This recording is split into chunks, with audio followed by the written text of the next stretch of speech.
One of the greatest things about wine is the discovery process. And today with Anaba Wines, you're going to see that discovery process started in the 70s.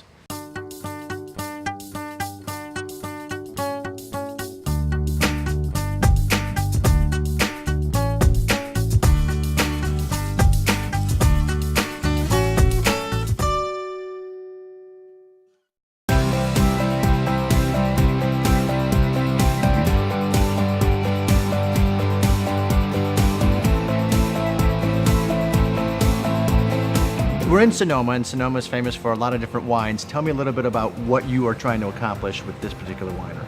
Well, one of the reasons that I am in Sonoma first when we created Anaba Wines, even before we met Jennifer, was the desire to do Pinot Noir and Chardonnay, and also wines that were reminiscent of Chateauneuf-du-Pape and wines of the Rhone Valley. Did a lot of research in the 70s, made wine at home. I did. Studied winemaking in France and went to all the different wine regions, and then realized that from both even the people perspective as well as the wines, the epiphanies were both people related as well as wine related. Now it strikes me, it's profound how many wineries and wine people get into the business and then are influenced strongly by the Rhone. Did you have a similar path to get to these wines? Yeah, actually I did. When I got out of UC Davis, I was really enthusiastic about Pinot Noir, maybe because of the challenge associated with that finicky grape, and where Pinot grows, Chardonnay grows. And really, the Rhone inspiration, I think, came when I met John.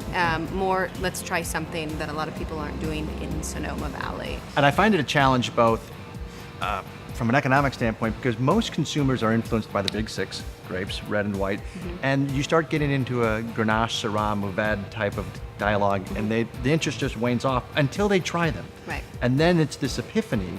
Now, do you find the same thing with the wines when you put it in front of the people with the ones you're making? Oh, for sure we do. In fact, I mean, if you've had a Chateauneuf-du-Pape, certainly in the south of France, they've been pairing this wine and these blends of grapes in that region for 1,000 years. I was going to say, quite a few centuries. So they probably figured it out. They said, they decided on what really works best with the food.